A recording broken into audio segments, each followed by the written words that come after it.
Assalamualaikum warahmatullahi wabarakatuh. Alhamdulillah, thumma alhamdulillah, wa ma taufiqi wa i'tisami illa billah, alaika tawakkaltu wa ilaika unib. Alhamdulillah al-khail, ya ayyuhallazina amanu istajibu lillahi walir rasul idza da'akum lima yuhyikum. Wa usalli wa usallim ala rasulihil karim wa ala alihi wa sahbihi ajma'in. Saudara yang berbahagia, Syekh Dr. Muhammad Naim, Menteri Agama, Menteri Besar Datuk Samsuri Terengganu, Ketua Pengarah JAKIM, dan hadirin hadirat yang dimuliakan, duta-duta besar, Suruhanjaya Tinggi, para hakim yang bijaksana dan rakan-rakan yang saya muliakan. Alhamdulillah, pada malam ini kita dapat meneruskan acara yang bagi tradisi negara ini agak penting di sejak zaman marhum Tunku Abdul Rahman Putra Al-Haj yang mengutarakan idea ini dan mengembangkan dari tilawah menjadi majlis bersama dengan menghafiz. Dan hafazan ini dianggap penting untuk melengkapi dan memberi makna kepada pengertian dan kefahaman tentang Al-Quran dan tentang Islam. Tentunya kerajaan perpaduan dengan konsep madani ini tentu akan memberikan makna, menterjemahkannya dalam arti yang lebih mendalam supaya kegiatan seperti ini dapat disemarakkan dengan tradisi membaca, menghafal dan memahami serta mengamalkan. Sebab itu saya mulakan dengan ayat yang terkait dengan hal ini, yaitu supaya kita menyampaikan istajibu lillahi walir rasul, tetapi bukan sekadar iza da'akum disambung dengan penghayatannya dalam negara, masyarakat dan dalam hidup sendirian. Quran ini seperti kita tahu petunjuk bagi manusia, hudal linnasi wa bayyinatin minal huda wal furqan. Maknanya tidak cukup untuk dibaca tapi untuk difahami dan dihayati. Dan inilah cabaran besar selama ini yang disampaikan oleh Nabi Muhammad sallallahu alaihi wasallam dan ia kembangkan oleh pejuang-pejuang dan penggerak Islam. Tetapi sebenarnya kita tahu dunia ini tidak semudah itu kerana kita bertarung dalam dua kelompok yang ekstrim. Kita ada umpamanya masih muncul di barat apa yang dikenali sekarang sebagai Islamofobia. Ini bukan sebenarnya fenomena baru. Bila wujud penjajahan dan imperialisme, di antara yang menjadi dorongan mereka ialah menyekat kemarahan Islam, menimbulkan kebencian terhadap Islam. Malah dalam peperangan menawan Baitul Maqdis, itu selalu dikaitkan dengan perang Sabil yang dipopularkan dengan kenyataan Lord Allenby, now we have won the Crusades. Ini suatu perkara yang tentunya tidak sehat kerana muncul sikap yang melampau yang mengakibatkan tindakan beberapa gerombolan membakar Al-Quran. Hari ini kita meraihkan, mendengar, menghormati dan memuliakan apa yang kita yakini sebagai paksi akidah umat Islam. Tetapi hari ini juga muncul gagasan, tidak sentuhnya semua di Eropah di Barat, tapi kelompok-kelompok yang diizinkan atas nama kebebasan, yang pada hemat saya suatu yang aneh dan merosakkan. Tidak ada kebebasan untuk membunuh orang, Tidak ada kebebasan untuk mencerca, menghina dan menindas orang. Begitu juga tidak ada kebebasan untuk menghina mana-mana kepercayaan manusia. Di Malaysia ini kita ada Islam sebagai agama persekutuan, tetapi peraturan itu melarang umat Islam menghina atau mencerca pahaman agama-agama lain. Dan mudah-mudahan kita dapat kembangkan semangat yang sedemikian. Sebab itu bila berlakunya kebakaran Al-Quran di Sweden, selain daripada mengecam, saya telah mengambil keputusan untuk mengarahkan jabatan-jabatan dan penerbit Al-Quran untuk menerbitkan dalam semua bahasa, termasuk dalam bahasa Sweden, 1 juta Al-Quran untuk disebarkan di Malaysia dan di seluruh dunia.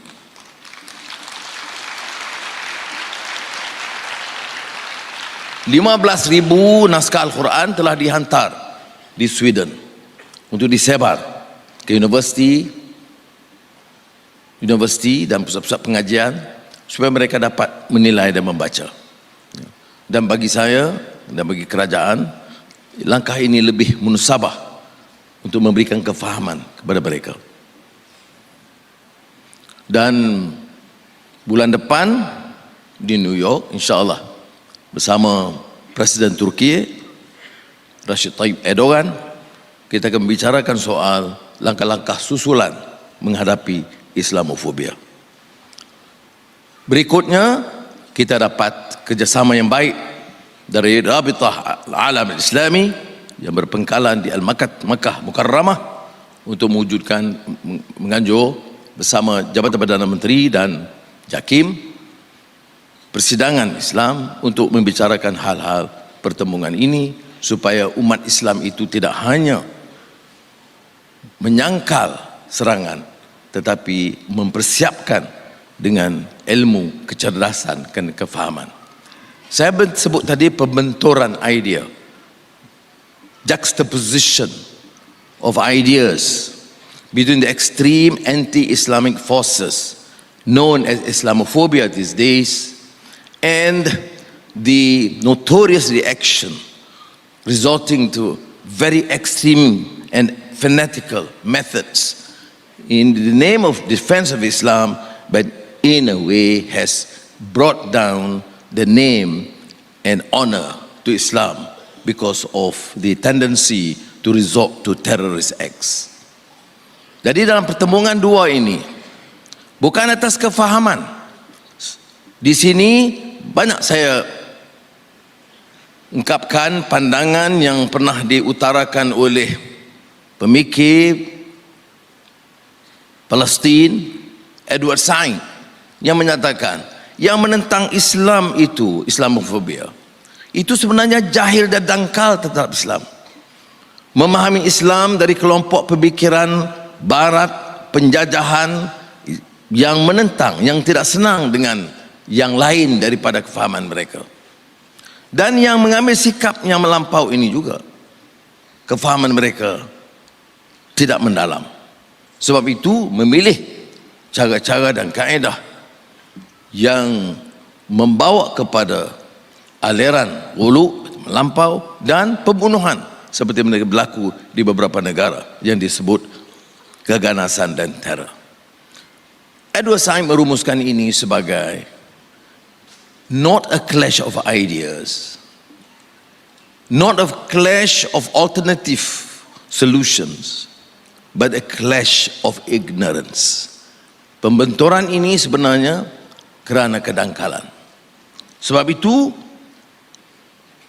malam ini dan berikutnya dalam majlis mendengar termasuk hafazan dan kupasan, tujuan kita ialah mendalami usaha kecerdasan, usaha menyebarkan, meningkatkan kefahaman, mengelak daripada kedangkalan dan mainan slogan yang tidak memberikan pengisian. Dan insya-Allah kita akan cuba, kerana ini janji Al-Quran kepada kita, sekiranya kita pertahankan apa yang disebut sebagai kesederhanaan atau pertengahan atau wasatiyah. Wa kadzalika ja'alnakum ummatan wasata litakunu syuhada'a 'alan nas wa yakuna ar-rasulu 'alaikum syahida. Dan ulama-ulama tentunya para hakim lebih mampu membuat kupasan bahawa umat yang wasat itu adalah umat bukan sederhana dari segi mediocrity, tetapi itqan fil amal, cerdas, pintar, excellence. Dan ini yang disebut ummatan wasata, baru boleh jadi contoh kepada umat manusia, syuhada'a 'alan nas. Jadi tanggungjawab kita di negara ini dalam mengungkapkan idea dan Malaysia Madani, mestilah coba mengangkat martabat umat dan negara ke satu mercu yang lebih baik. Kita mampu sekiranya kita bersatu. Kita mampu sekiranya kita memberikan tekad usaha yang lebih untuk memahami Al-Quran, membaca dan memberikan penjelasan, kecerdasan, pencerahan tentang apa maksud Islam dalam negara pelbagai kaum, pelbagai agama. Islam adalah agama persekutuan, tidak harus sesiapa pertikaikan. Dalam bidang peruntukan, dalam bidang program, dalam bidang konsep, negara ini mesti berteraskan kepada kefahaman Islam. Tetapi kita juga akui sebagai suatu negara berbagai kaum, kita tetap akan menyantuni dan memberi jaminan keadilan, keselesaan hidup bagi semua manusia, warga di negara ini.